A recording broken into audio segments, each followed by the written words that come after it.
Hello dear learners. आप सभी का मेरे इस यूट्यूब प्लेटफॉर्म के ऊपर स्वागत है। आज हम इस वीडियो में डिस्कस करने जा रहे हैं कि कैसे और कहां पर सिंस और फॉर का सही तरीके से प्रयोग कर सकते हैं, क्योंकि हम में से काफ़ी सारे लोग सिंस और फॉर का यूज़ तो करते हैं बट हर एक टेंस में वो सिंस और फॉर का यूज़ करते हैं, बट दैट्स रॉन्ग। सो सही तरीके से कि कौन से टेंस में सिंस और फॉर का प्रयोग करना है, that we will discuss in today's video. I mean how and where to use since and for correctly. So before moving further, मैं आपको ये बता दूं कि it is very important to know that ये बहुत ज़रूरी है कि हम हमेशा सिंस और फॉर का use present perfect continuous tense, past perfect continuous tense and future perfect continuous tense में करते हैं। मेरे बोलने का मतलब ये है कि जो टेंस परफेक्ट कॉन्टिन्यूस टेंस होता है उसी में ही हम सिंस और फॉर का प्रयोग कर सकते हैं। तो चलो मैं शुरू करता हूँ सिंस का प्रयोग कैसे करना है।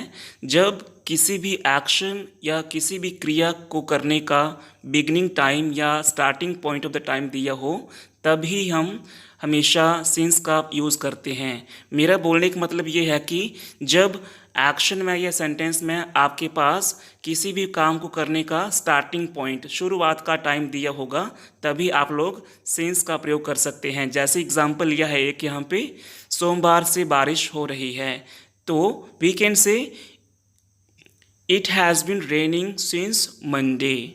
तो इस एग्जाम्पल में हमें लोगों को ये बताया गया है कि बारिश के शुरू होने का स्टार्टिंग टाइम जो मंडे है वहाँ से बताया गया है। ये नहीं बताया गया है कि बारिश को शुरू हुए कितने टाइम, कितने घंटे हो चुके हैं।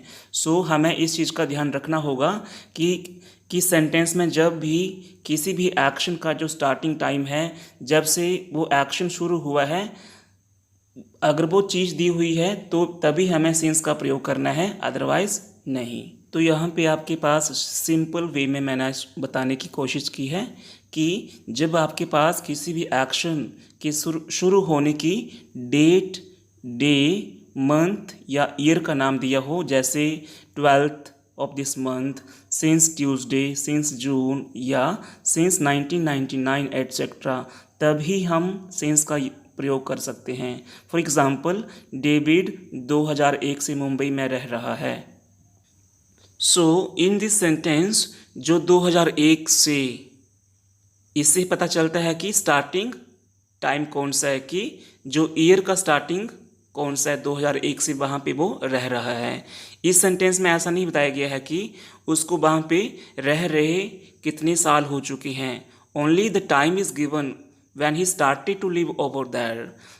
So you need to be very careful to identify the starting point of time.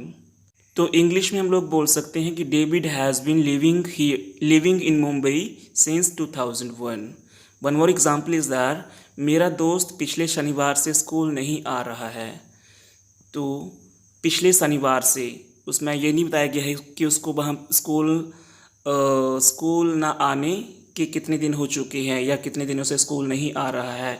इसमें सिंपली ये बताया गया है कि वो शनिवार से स्कूल नहीं आ रहा है। So we can say that my friend has not been coming to school since last Saturday. So I hope आपको सिंस का प्रयोग करना आ गया होगा।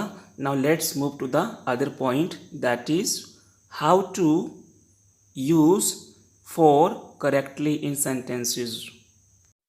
तो आइए जानते हैं कि फॉर का यूज़ कैसे कर सकते हैं।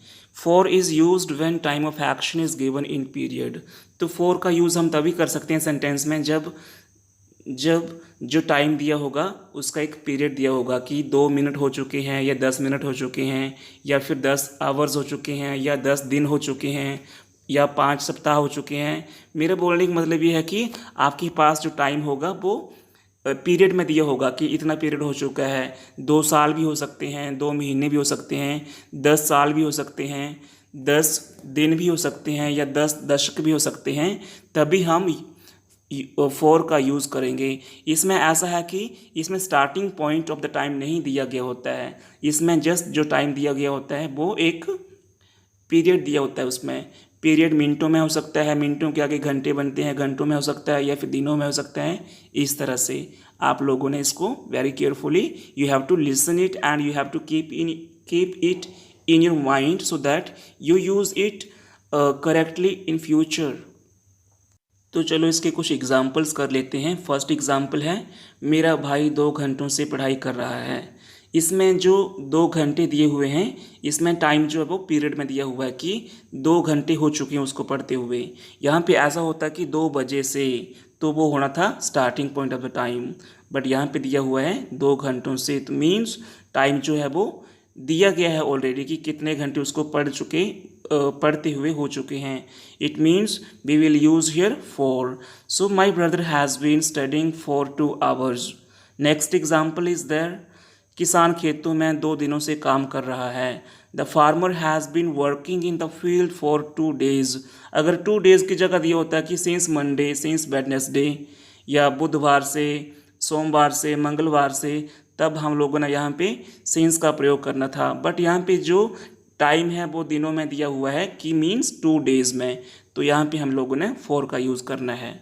मैंने इसके कुछ एग्जांपल्स और लिखे हुए हैं, जैसे 1 घंटे से, 2 दिनों से, 4 weeks, 4 हफ्तों से, या 5 महीनों से, 9 सालों से, 3 दशकों से. इस तरह से जब आप सिंस और फॉर का यूज़ कर रहे होते हैं तो आपका सेंटेंस यदि प्रेजेंट कॉन्टिन्यूस टेंस में है तो आपको हैज़ बीन या हैव बीन लगाना है, उसके साथ वर्ब की first form plus ING plus object, उसके बाद ही सिंस और फॉर का यूज़ होगा.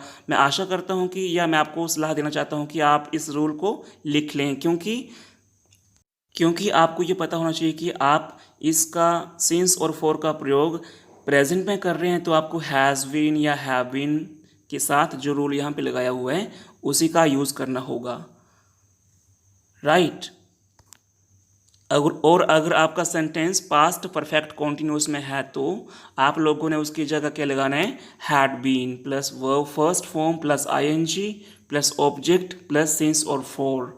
और in the case of future perfect continuous tense, you will have to use will or shall have been plus first form of verb plus ing plus object plus since and for. So I hope you have understood it in a well way. So my dear learners, I hope that you have understood this concept in a good way and you will never forget this in future. आशा करता हूँ आपको ये समझ आ गया होगा अच्छे से. At the end, I would like to request to everyone to subscribe the channel and keep attending such more knowledge enriching sessions with me, and share, comment and hit the like button. If someone has any query, they may contact me on my email ID and I'll try to solve your queries with my possible efforts. Thank you so much. Take care. Goodbye and stay home. Stay safe. Thank you so much, all of you.